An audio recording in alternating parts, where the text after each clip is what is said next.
My wealthy daughter-in-law leaned across the dinner table and told me I was only there because her husband begged, so I should not stay long. The 20 guests chuckled, pitying the poor widow in the cheap dress. They did not know I secretly owned the $3 million mansion we were sitting in and the charity fund she was bragging about. I just smiled. Tomorrow morning, I would remind them exactly who pays for their perfect life. My name is Eleanor Hart. At 61, with my silver hair pulled back in a severe, no-nonsense bun, and wearing a grey cotton dress I had purchased for $12 at a thrift store. I looked like a smudge on the pristine canvas of my daughter-in-law's life. I stood on the periphery of the birthday celebration, a ghost in the machine of their extravagance. The party was being held at the Hilltop Villa outside Denver, a sprawling architectural marvel of glass and steel that screamed new money to anyone within a 5-mile radius. The atmosphere was suffocatingly rich. Vanessa had hired a private chef who was currently carving thin, pink slices of prime rib that likely cost more than my monthly food budget used to be. The air was thick with the scent of roasted garlic, expensive leather, and heavy designer perfumes. Around the long mahogany table sat 20 of Vanessa's closest friends, sharks in silk and wool.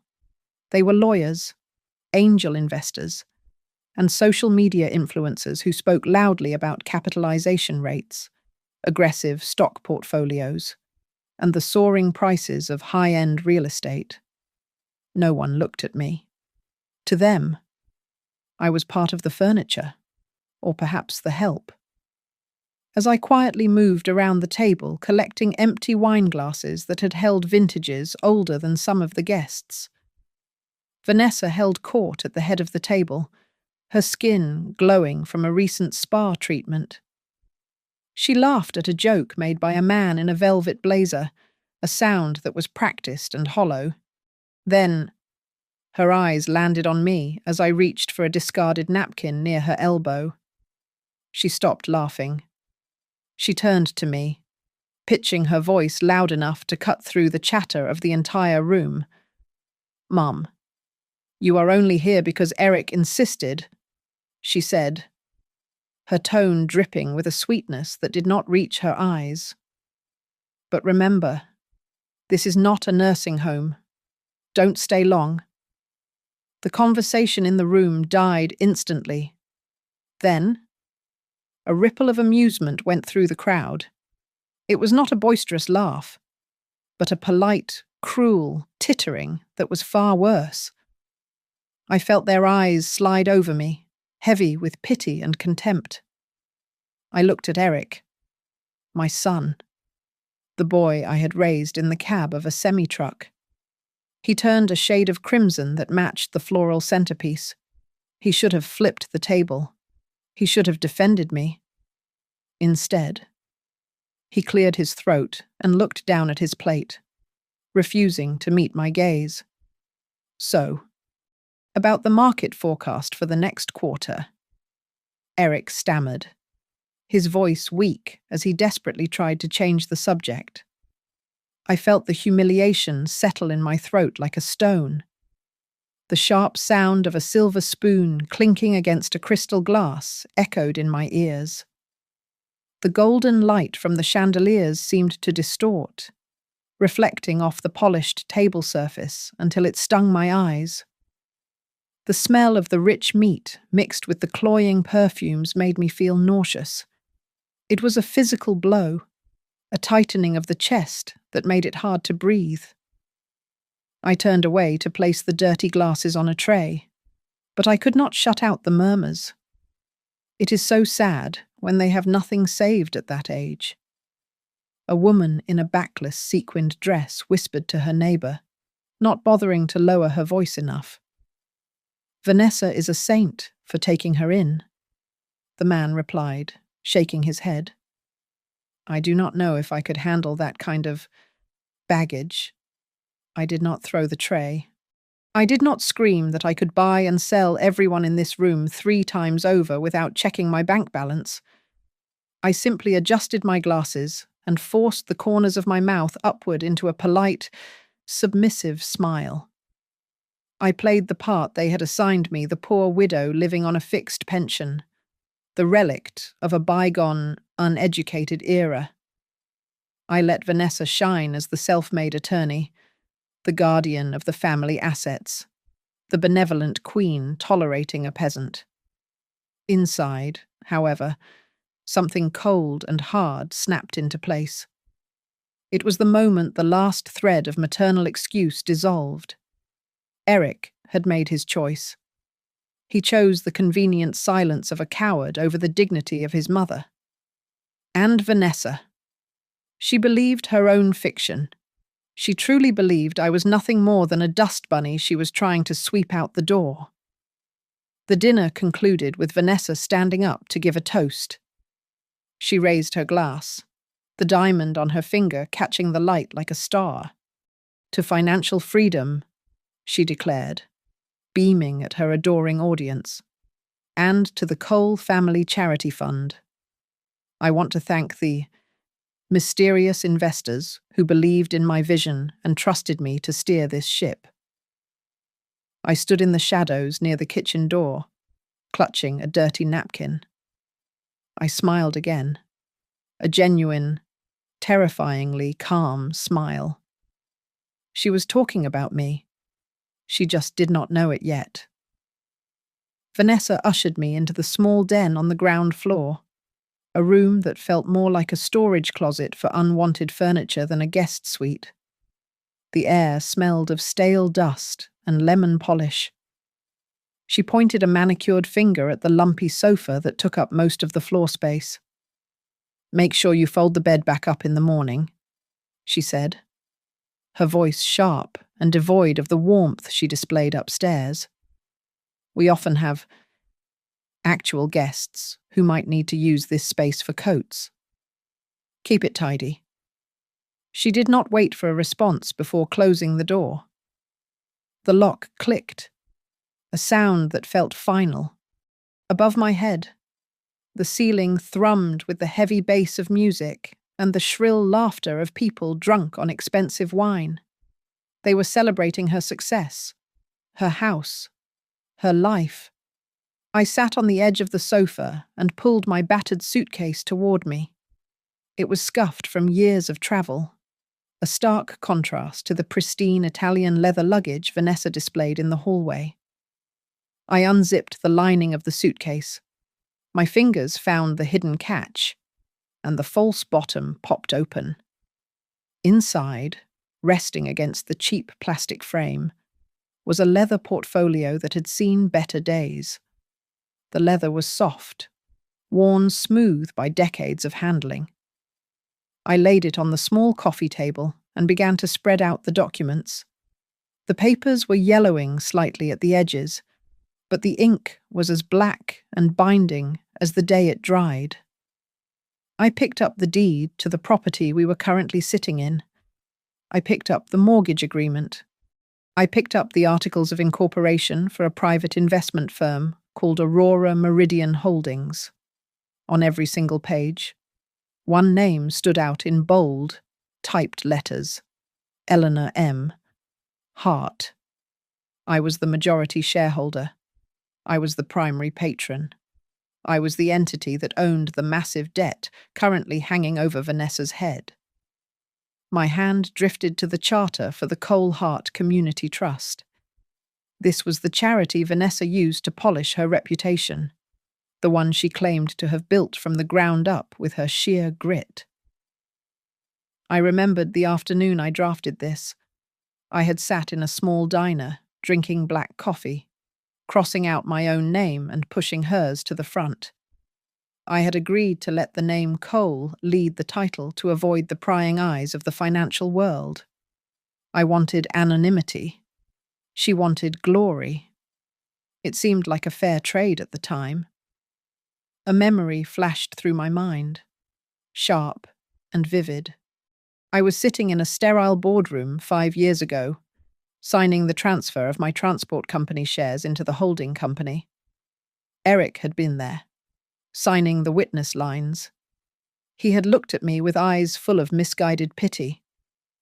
"Mum, I am glad you are finally selling," he had said, squeezing my shoulder. "You look so tired. You deserve to rest." He thought I was surrendering. He thought I was cashing out for pennies because I was too old to fight. He never understood that I was not retiring. I was restructuring. I retained the voting rights. I retained the veto power. I simply moved into the shadows.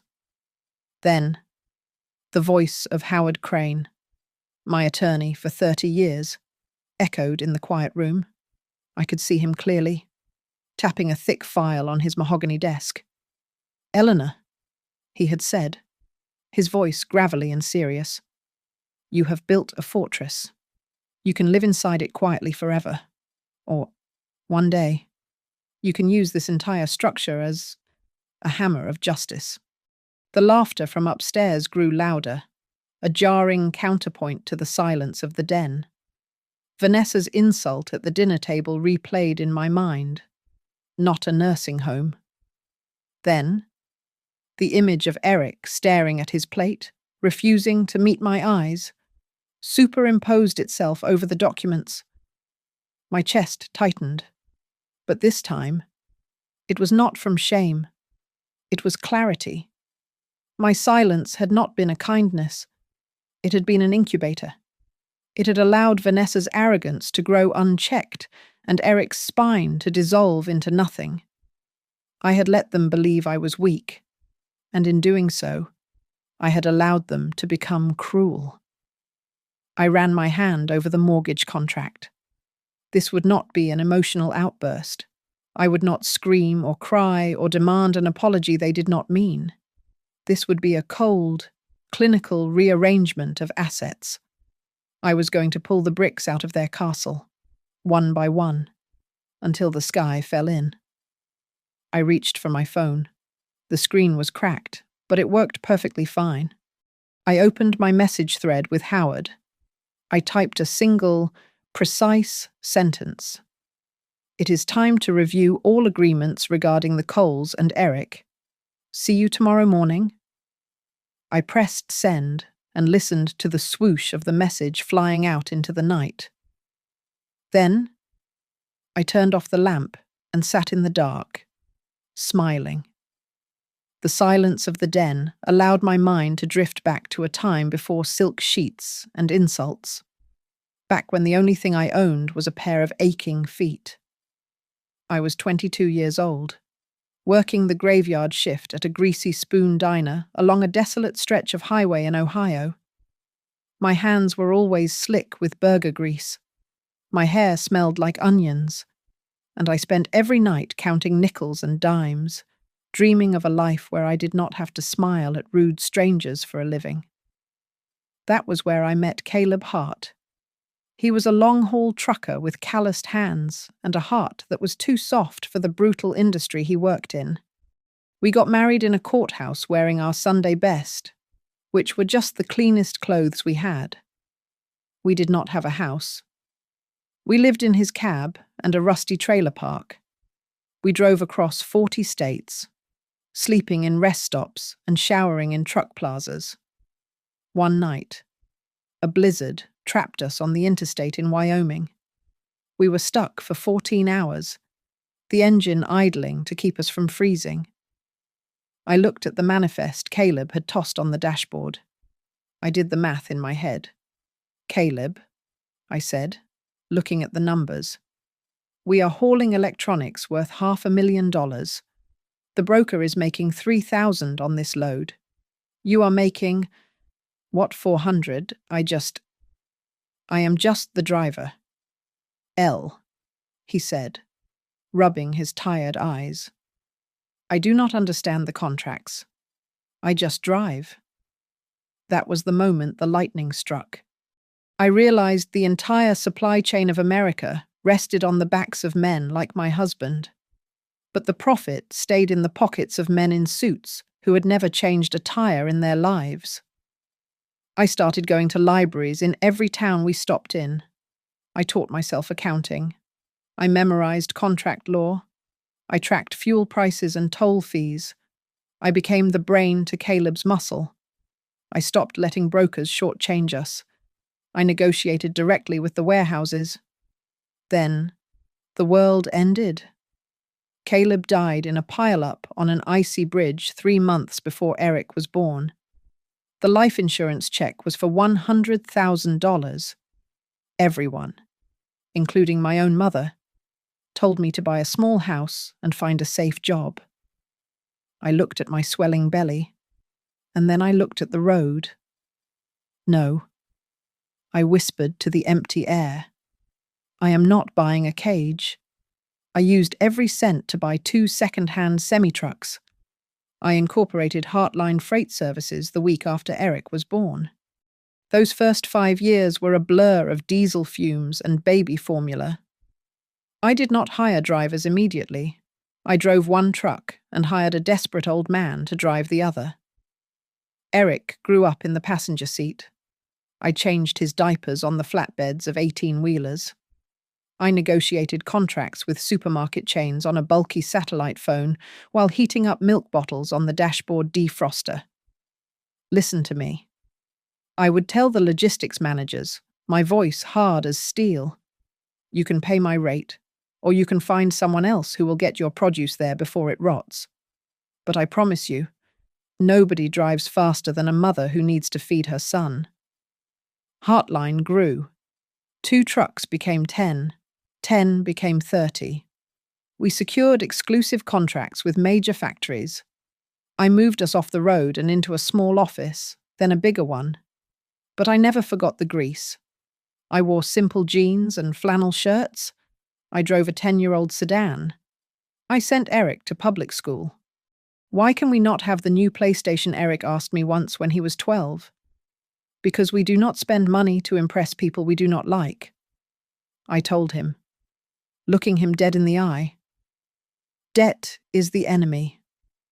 Eric, you never let a bank own you. By the time Eric went to college, Heartline was a beast of the logistics world. But I saw the market changing. Automation was coming. Margins were shrinking. I decided to make the ultimate move. I sold the operating arm of Heartline to a massive private equity firm for a fortune. However, I kept the real estate. I kept the debt papers. I created a new shell, Aurora Meridian Holdings, to manage the wealth. I structured it so that I held veto power over everything, but my name was buried under layers of corporate anonymity. I sat Eric down the day the sale went through. I lied to him for the first time. I sold it all. Honey, I said, feigning exhaustion. I am so tired. I think I have enough to live simply for the rest of my days. You go be your engineer. Build your own life. I wanted him to have the hunger I had. I wanted him to build his own empire without the crutch of my money. I thought I was giving him the gift of independence. Then he met Vanessa Cole, and the boy I raised to hate debt married a woman who thought a credit limit was a challenge. I watched from the shadows as she molded him, and I stayed silent, thinking he would eventually wake up. I was wrong. The morning sun cut through the frost on the windows of Novaridge Covenant Legal like a scalpel. The office was tucked away in a brick building in downtown Denver, far from the glass towers where Vanessa's high-priced attorneys worked. There was no marble in the lobby, only worn oak and the smell of old paper. This was where the real power lived quiet, unassuming, and absolute. I sat across from Howard Crane. He adjusted his bifocals and opened a thick file labeled Cole Residential Asset. You realize what you are asking me to do? Eleanor Howard asked, his voice low. Once we pull this thread, the whole tapestry comes undone. That is the point. Howard, I replied. my voice steady.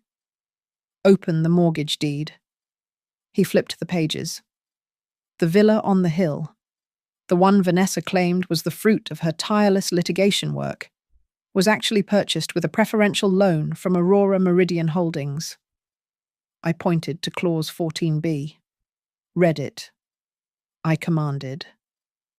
The lender reserves the right to recall the full principal amount within 45 days if the borrower is found to be in violation of the ethical standards of the associated collateral entity, specifically the Cole Hart Community Trust. Howard read. He looked up. It is a morals clause, a very strict one. And here is the violation, I said, sliding a second folder across the desk. Inside were the internal expense reports for the charity. For 3 years. I had silently signed off on them, watching the total climb. There were site inspection trips to Paris during Fashion Week. There were donor appreciation dinners that cost $10,000 a night. There were spa treatments listed as wellness retreats for staff, except the only staff member present was Vanessa. She thinks because I signed these, I approved them.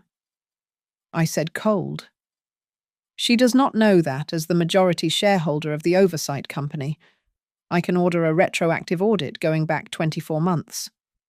If we do this, Howard said, tapping his pen on the desk, we freeze the accounts. The credit cards linked to the fund will stop working instantly. The mortgage goes into default status immediately upon the notice of investigation. Do it, I said. Freeze it all. I want an independent forensic accounting firm in there by Monday, and draft a letter to Vanessa. Keep it vague. Tell her that the supervisory board has flagged significant irregularities and that all assets are suspended pending a full legal review. Make her panic. But do not tell her who is holding the gun. Howard nodded, scribbling furiously. Then he paused and pulled out another file. What about Eric? You know where he is working. My heart skipped a beat, but I forced my face to remain impassive. Eric was the lead engineer on a massive logistics hub project south of the city. He thought he was working for a general contractor.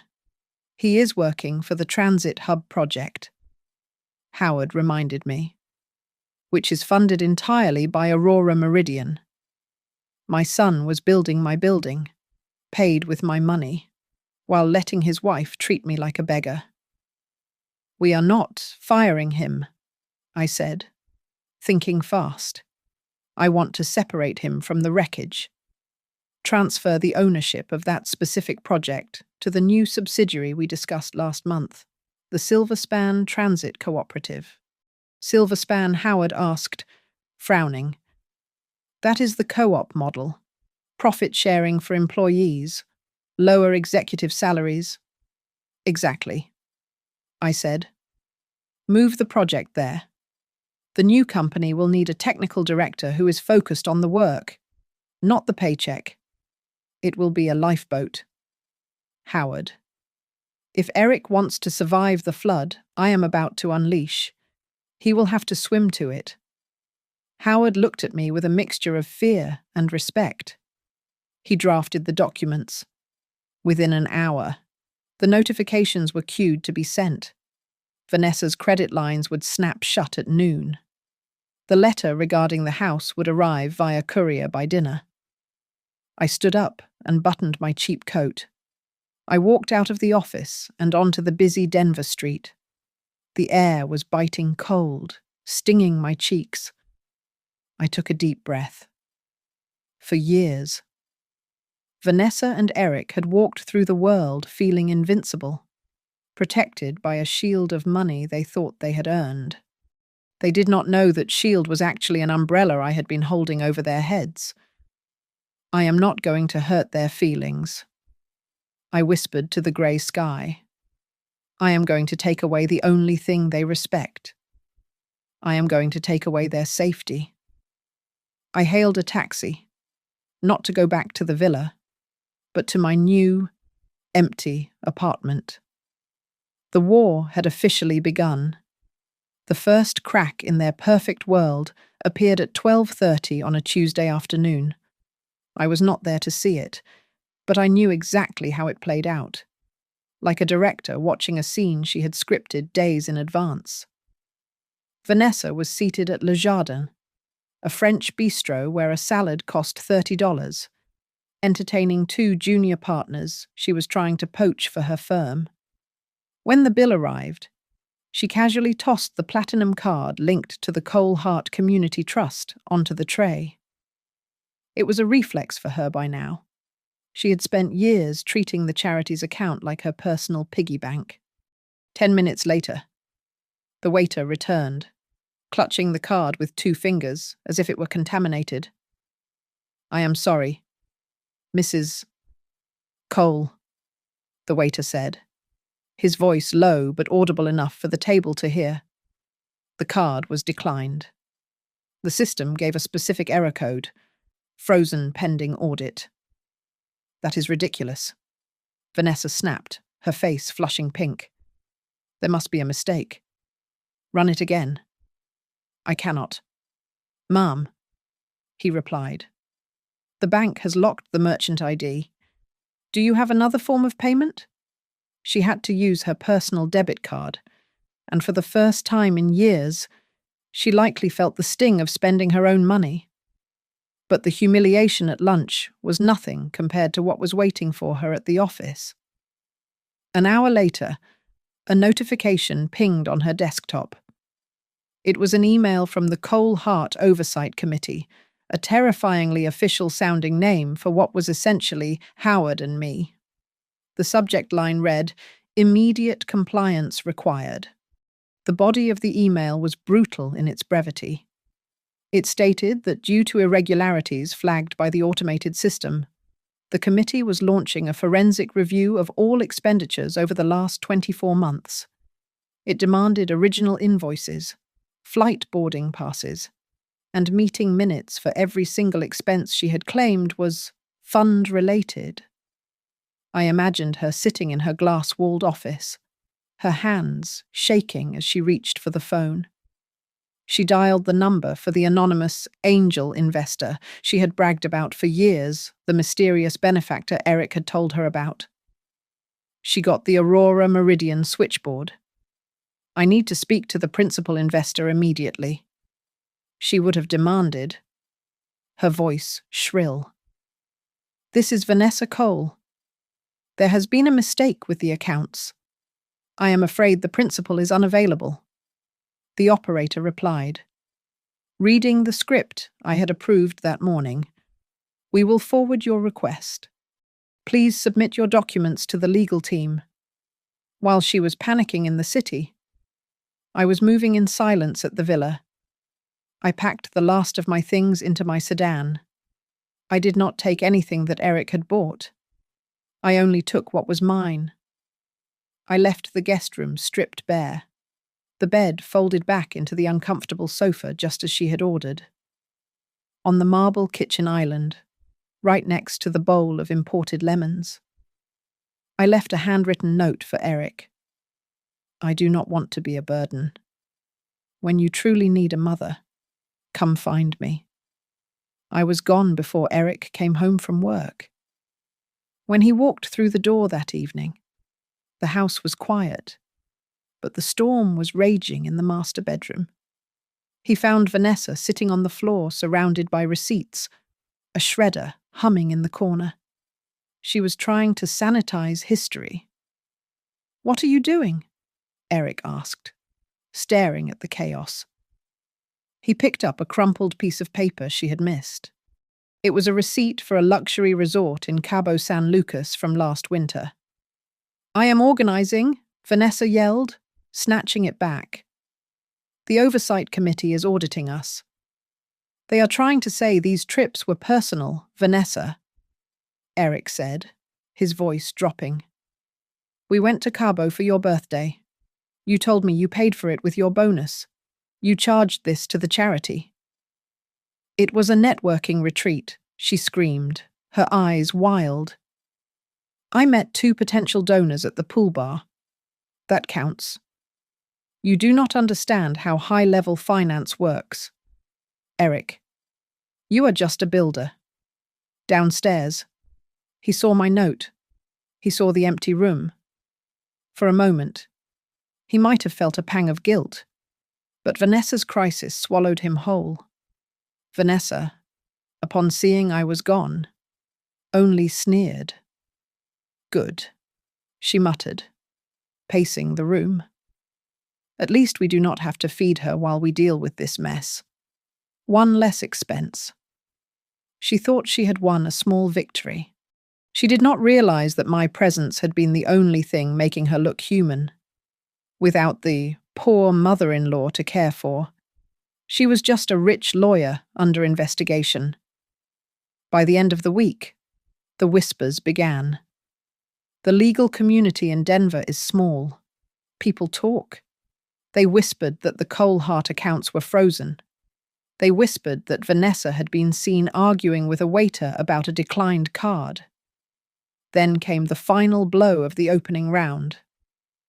I sat in my new apartment. It was a 2-bedroom unit in a working-class neighborhood, clean and quiet. I brewed a pot of coffee that cost me $5 a pound. I opened my laptop and navigated to the Denver Watchdog, a popular independent financial blog. Howard had sent them a package. Anonymous. Of course. The headline screamed in bold black letters, "Charity or luxury in disguise the questionable expenses of the Coalheart Trust." I took a sip of my cheap coffee. It tasted rich, robust, and infinitely better than the $8 espresso Vanessa used to serve. I scrolled down to the comments section, where the public was already tearing her apart, and I smiled. Burn. I whispered. Burn it all down. The pounding on my apartment door started at 8 in the evening. It was not a polite knock. It was a desperate, rhythmic hammering that shook the cheap frame. I knew who it was before I even turned the lock. Eric stood in the hallway, his chest heaving. His tie was loosened, his hair messy, and his eyes were wide with a mixture of rage and panic. He looked like a man who had just watched his house burn down. "You?" he gasped, pointing a shaking finger at me. "You are doing this. Tell me you are not doing this." I opened the door wider and stepped back, gesturing for him to enter. "Come in. Eric? The neighbors can hear you?" He stormed into my small living room, pacing back and forth like a caged animal. He did not look at the simple furniture or the lack of luxury. He was too consumed by the scene he had just fled. "Vanessa is destroying the house," he said, his voice cracking. She saw the article.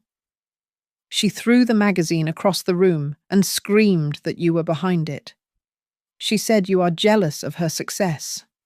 She said you are a bitter old woman who cannot stand to see us happy. I moved to the kitchenette and poured a glass of water. "And what did you say?" I asked her why she was so sure it was you. Eric said, stopping in the center of the room. He looked at me, his eyes narrowing, and in her anger, she slipped. She told me the truth. She told me the Coalheart Trust was seeded by a silent investor from Heartline Freight. The room went silent. I placed the glass of water on the table. I did not drink. Heartline Freight. Eric whispered, the realization washing over him again in real time. "I spent my childhood in the cabs of Heartline trucks. That was your company. Mom, you sold it. You told me you sold it all." "I sold the operations," I said calmly. "I never said I sold the leverage." "Aurora Meridian," he muttered, piecing it together. "Aurora, like the northern lights. North, where we used to drive, and Meridian, the middle. Heart, It has been you the whole time. You are the investor. You are the one freezing our accounts. I am the one auditing the funds that were being stolen. I corrected him. Why, he shouted, the sound bouncing off the thin walls. Why would you do this? You laid a trap for us. You let us live there. You let us build that life, just to pull the rug out. You cannot accept that the world has changed. You cannot accept that Vanessa does things differently. It is a new era, Mom, and you are vindictive. I let his words hang in the air. I let them settle like dust. I looked at my son, this 30-year-old man who still looked like a boy trying to impress the cool kids at school. A new era, I repeated softly. Tell me, Eric, when you stood there and let your wife tell me I was only a guest because you begged for it, was that the new era? When you let her tell me I had to leave because her house was not a nursing home, was that the modern way? Eric flinched. The red flush of shame crept up his neck, just as it had at the dinner party. He started, but he choked on the excuse. I did not destroy anything, I said, my voice hardening. I built a wall to support you. You and your wife thought it was a permanent structure, so you started chipping away at it. You treated it with disrespect. You leaned on it while spitting on it. All I did, Eric, was take my hands off the wall. I stopped holding it up. If it is falling now, it is because the foundation you two built was rotten. You are the bank, he said, his voice trembling. You own the mortgage. You own the debt. I am the creditor, I confirmed. And I am the one who decided that the credit limit on your arrogance has been reached. He stared at me as if I were a stranger. He looked at the woman in the cheap cardigan and realized he had never actually known her. He felt betrayed. But beneath the betrayal, I saw the crushing weight of humiliation. He realized that every cent of his freedom had been an allowance from the mother he had failed to defend. You could have told me, he said, his voice barely a whisper. You could have warned me. I stayed silent to give you a chance to be a man. I replied. I wanted to see if you would be decent without my money watching you. You chose to humiliate me to keep the peace with your wife. You made a choice. Now, I am letting that choice have consequences. He backed away toward the door, shaking his head. Tears were welling in his eyes, but he refused to let them fall. I hope you are happy, he said, his hand on the doorknob. I hope proving your point is worth losing your family. He slammed the door behind him. I stood in the silence of the apartment, listening to his heavy footsteps retreating down the hall. I walked to the window and watched him get into his car. He sat there for a long time, his head resting on the steering wheel, before driving away into the dark Denver night. For the first time since the party, the steel in my spine softened. A cold ache spread through my chest. I asked myself the question I had been avoiding. If he collapses completely, if I break him beyond repair, will I be able to live with myself? I turned away from the window. But the doubt stayed with me, a ghost in the empty room. The plan was working perfectly, but the victory tasted like ash. The unraveling of Vanessa and Eric's life was not a slow decay. It was a structural collapse, sudden and violent. I pieced together the events of those weeks from the sterile language of legal depositions, the transcripts of family meetings, and the hollowed-out confession my son would later give me. While I sat in my quiet apartment drinking cheap coffee, their world was catching fire. The audit report from the independent forensic team landed like a guillotine blade. It concluded that 40% of the donations made to the Cole Heart Community Trust had been diverted to expenses that had no demonstrable link to charitable activities. The list included 5-star hotel stays listed as site inspections and designer clothing categorized as uniform costs. The reaction from the outside world was swift. The managing partners at Vanessa's law firm summoned her into a glass-walled conference room. They did not offer her coffee. They informed her that she was suspended indefinitely to preserve the firm's integrity, while the Colorado Department of Revenue conducted its preliminary investigation. When she walked out of the office, clutching a box of her personal items, her colleagues, the same ones who used to beg for invites to her parties, suddenly found the patterns on the carpet incredibly interesting, refusing to meet her eyes. But the cruelest blow came from her own blood. The Cole family convened a private emergency meeting at her parents' estate. They did not offer support. They offered a liability waiver. "We need you to sign this." "Vanessa," her father said, sliding a document across the heavy oak table. "It states that any financial impropriety was your sole action and not reflective of the family's wider business interests. We never relied on this fund to live, and we will not let it drag us down." She signed it with a trembling hand, realizing that the family name she had brandished like a weapon was now a wall closing her out. Then came the twist that I had buried deep in the paperwork years ago. Howard sent over the formal notification regarding the villa. The mortgage contract with Aurora Meridian Holdings contained a specific reversion clause. It stated that if the collateral entity, the trust, was found to be in violation of its charter, the lender reserved the right to seize the property and transfer the title to a designated community organization.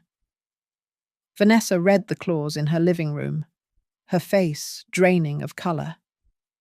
She stared at her own signature at the bottom of the page, a signature she had scribbled years ago without reading the fine print because she had been too arrogant, too trusting of the silent investor who she thought was just a cash cow. She realized with a sickening lurch that she had not just lost her reputation. She had signed away her home to the very people she was trying to impress. Eric was not spared. As a board member of the trust, he was named in the investigation.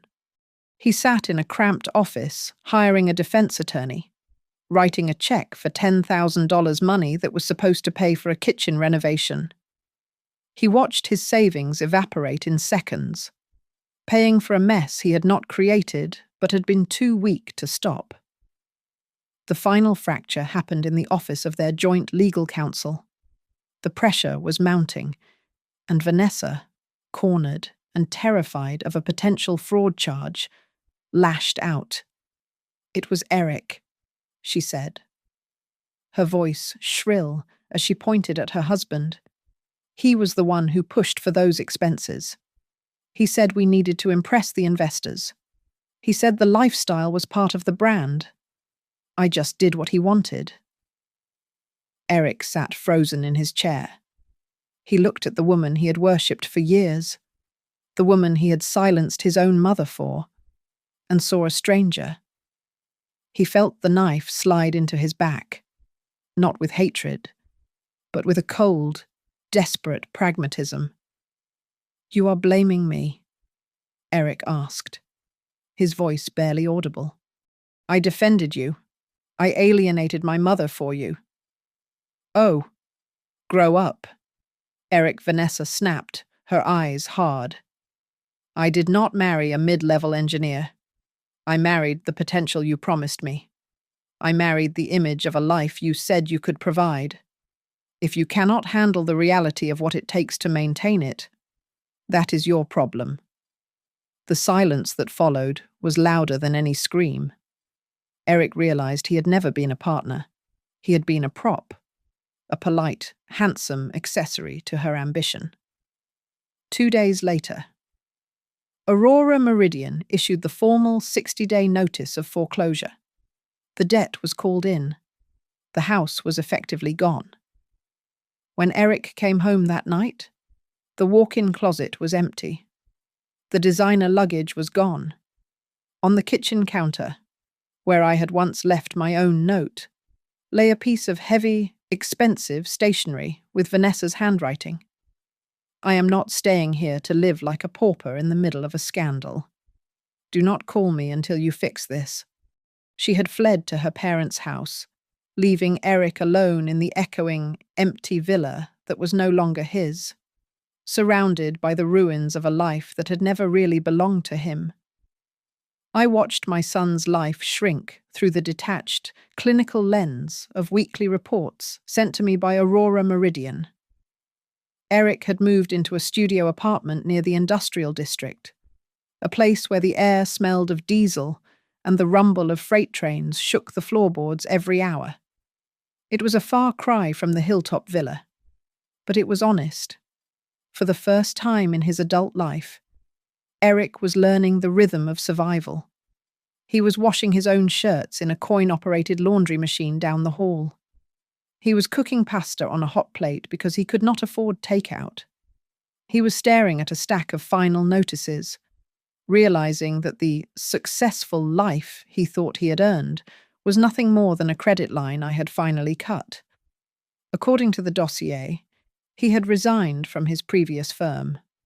They had quietly pushed him out after the scandal broke, stripping him of the bonuses he had counted on. He was radioactive.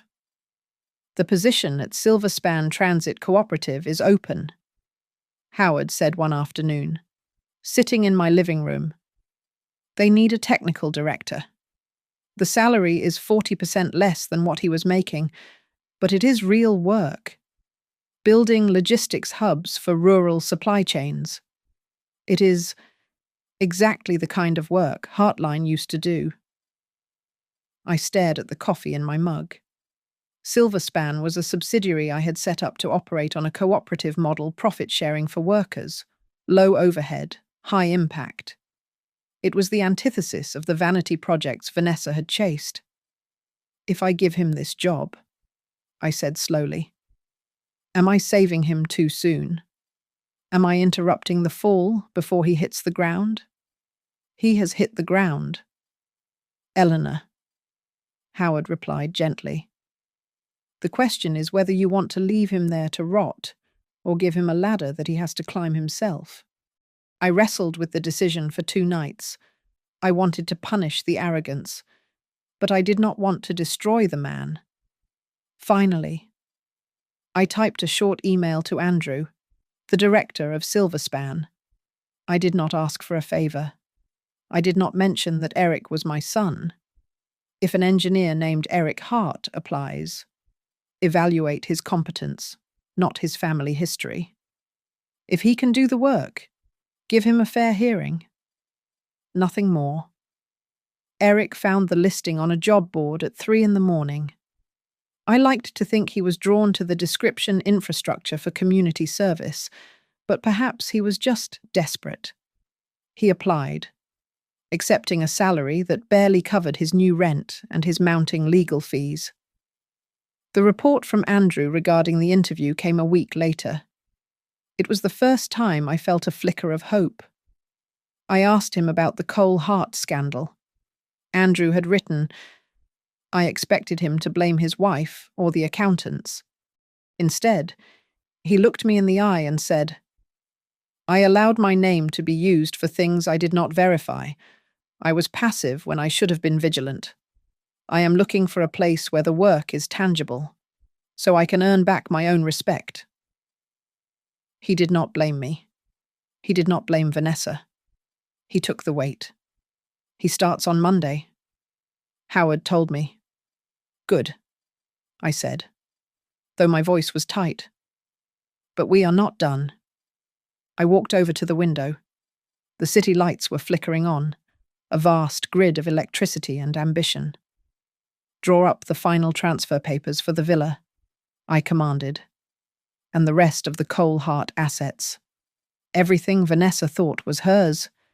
It goes into a permanent community trust.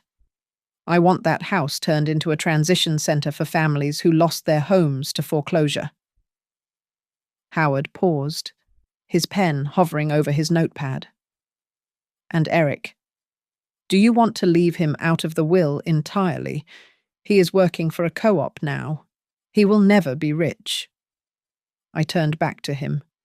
If he chooses responsibility over vanity, he will always have a safety net, I said. But he will never again have a free ride. If he stays at Silverspan for 10 years, if he builds things that actually help people, he will inherit a share of the trust's passive income. But the house on the hill, that is gone. He can build his own house. He might hate you for taking the inheritance. Howard warned. Let him hate me, I said. As long as he respects himself, I can live with his hatred. I looked at the photo of Caleb I kept on my mantle. He was smiling, leaning against his first truck, grease on his cheek. Eric was finally walking the road his father had paved, even if he had to lose everything to find the on-ramp. The headlines hit the local papers on a Tuesday morning. Aurora Meridian Holdings was hosting a black tie gala to announce the launch of the Heartline Community Infrastructure Fund. It was billed as a massive initiative to support affordable housing and transport networks, a direct successor to the legacy of Heartline Freight. Vanessa received her invitation in the mail at her parents' house. It was addressed to her as the former co-chair of the Cole Hart Trust. I imagined the spark of delusion that must have lit up her eyes when she held that heavy cardstock. She did not see it as a summons. She saw it as a stage. She believed this was her golden opportunity to spin the narrative, to stand in front of the cameras and paint herself as the naive victim of a predatory, anonymous investor. I am going to show them I am not afraid, she likely told her mirror, practicing her victim face. I will redefine the story. Eric received his invitation at the Silverspan office. It was simpler, addressed to the technical director. When he opened it, he did not see an opportunity. He saw the logo. Printed in the corner was the old, stylized wheel of Heartline Freight, the same logo that had been painted on the doors of the trucks he used to ride in as a boy. It must have stirred a memory, a scent of diesel and coffee. But he could not quite connect the dots between his mother's old company and the financial titan that was Aurora Meridian. I prepared for the gala the way a soldier prepares for a court-martial. I stood in front of my mirror and buttoned up a navy blue suit I had owned for 10 years. It was not fashionable, but it was sharp. I fastened the small pearl earrings Caleb had bought me for our 5th anniversary, the only jewelry I truly valued. On the bed lay a thick leather folder. Inside was the entire history of our lives, the incorporation papers of Heartline, the acquisition documents of Aurora, and the damning audit of the Cole Hart Trust. Earlier that afternoon, I had gathered the board of directors at Aurora. The room was tense. Tonight is not just a party, I told them, my voice cutting through the silence. We are announcing the total restructuring of all assets previously attached to the Cole Hart entity. No one is to breathe a word to Vanessa Cole or Eric Hart before I take the podium. As I was leaving, Howard stopped me by the door. He looked older, tired. Eleanor, he said, placing a hand on my arm. When you step onto that stage, remember why you are doing this. If you just want revenge, you can bring the roof down on their heads. But if you want to save your son, you will have to choose your words very carefully. The ballroom was glittering with the kind of superficial magic money buys so easily. The guest list was a strange cocktail-hungry journalists, representatives from community shelters, gritty transport union leaders, and a handful of the Cole family, who had come to watch the drama unfold like vultures circling a carcass. Vanessa arrived late, a calculated move. She was wearing a shimmering silver gown she had borrowed from a designer desperate for exposure. She walked with her chin high, flashing smiles at the cameras, trying to project an air of unbothered elegance even though her bank accounts were frozen solid. She was playing the role of the wrongfully accused queen. Eric arrived quietly. He wore an old grey suit that was slightly tight in the shoulders. He did not mingle. He stood near the back of the room with two engineers from Silverspan, looking out of place and anxious. He kept glancing at the Heartline logos projected on the walls, a frown creasing his forehead. The lights dimmed. The chatter died down. The master of ceremonies walked to the microphone. "Ladies and gentlemen," he boomed, his voice echoing off the vaulted ceiling. "Please welcome the founder of Heartline Freight and the honorary chairperson of Aurora Meridian Holdings, Mrs. Eleanor Hart." The silence that followed was absolute. It was a vacuum that sucked the air out of the room. I stepped out from behind the heavy velvet curtain. I looked down at the crowd. I saw Eric first. His eyes bulged, his jaw went slack, and he took a stumbling step backward as if physically struck. Then I looked at Vanessa. For a split second, she let out a short, incredulous laugh, as if she thought it was a prank. That is Eric's mom," she whispered, the smile frozen on her face. Then, as I walked to the center of the stage and the spotlight hit my silver hair, her smile shattered. The blood drained from her face so fast she looked like a corpse in a silver dress. She gripped the edge of her table, her knuckles white, realizing that the poor widow she had tried to evict was the one holding the microphone. I adjusted the microphone, the metal cold against my fingertips. The silence in the ballroom was heavy, a physical weight pressing down on the hundreds of guests. I looked directly at the table where my son and daughter-in-law sat frozen. My husband, Caleb. And I started Heartline Freight with 2 trucks and a promise. I began, my voice steady. The promise was that we would never use the sweat of working men to decorate the lives of the idle rich. When I sold the operations of Heartline, I did not retire. I built a fortress called Aurora Meridian Holdings to protect that capital. I pressed a button on the remote in my hand. Behind me, a massive screen lit up. A complex flowchart appeared. It traced a thick green line from Heartline Freight to Aurora Meridian, and then a smaller red line bleeding from Aurora into the Cole Heart Community Trust.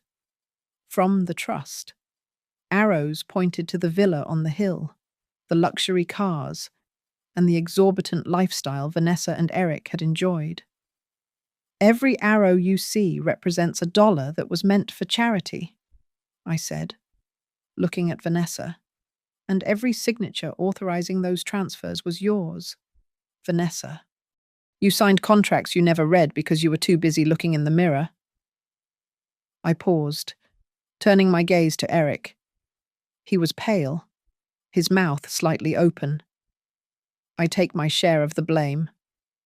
I continued, addressing the room but speaking only to him. I chose silence. I let my son grow up believing a twisted version of the truth because I wanted him to build his own character. But my silence was not a license for your ingratitude. I signaled to Howard, who stood by the stage steps, holding a thick document. "As of 3 o'clock this afternoon," I announced, "Aurora Meridian has exercised its reversion rights, the villa, the investment portfolio attached to the trust, and all accrued interest have been transferred to the new Heartline Community Infrastructure Fund. This fund will be managed by a board of community representatives No member of the Cole family will ever have voting rights again. A gasp ripped through the room. I saw Vanessa stand up, her face twisting. "This is illegal," she screamed, her voice cracking. "That is marital property. You cannot just take it." "Actually," I said, my voice cutting through her hysteria, "I already have. The transfer was notarized before I stepped onto this stage. You have no grounds to sue for assets you never owned." Vanessa looked around for support, but the cameras were flashing in her face, capturing her unraveling. She looked at Eric, expecting him to fight, but he was staring at the screen, at the mathematical proof of his mother's empire. "However," I said, softening my tone just a fraction, "there is one final clause." I looked at Eric. "The new fund requires a Labour trustee, someone who understands the work on the ground. Eric, if you commit to leading the projects at Silverspan for the next 10 years, with a salary capped at the industry standard, you will be recognised as a co-founder of the Heartline Community Programme.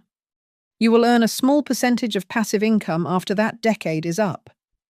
"You manipulated us," Vanessa shrieked, pointing a shaking finger at me. "You used the fund to trap us." Howard stepped forward, holding up a blown-up image of the contract clause on the screen. "Mrs. Cole, this is your signature. You authorized the reversion clause yourself." The press turned on her instantly, sensing blood. She was no longer the victim. She was the fraud who had signed her own confession. Eric walked slowly toward the stage. He did not look at his wife. He looked at me. For the first time, he saw the full length of my shadow. I was not the poor widow he had been ashamed of. I was the architect of the very ground he stood on. He climbed the stairs and took the microphone from the stand. His hands were shaking. "Mom," he choked out, his voice amplifying through the speakers.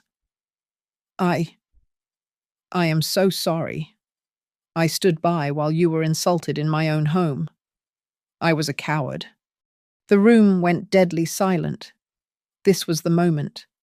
I could have turned my back. I could have let him drown in the shame.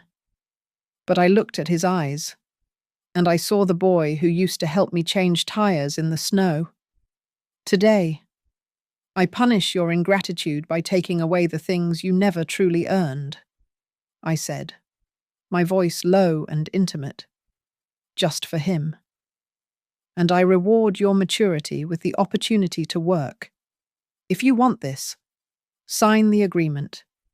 If not, you leave here with nothing but your freedom." Eric looked back at Vanessa. She was glaring at him, silently commanding him to leave, to choose the fantasy over the reality. He looked back at me, took the pen from Howard, and signed the document on the podium. The scratch of the pen was the loudest sound in the world. Vanessa let out a sound of pure fury and stormed out of the ballroom, her silver dress trailing behind her like a broken promise. The cameras followed her, but Eric stayed.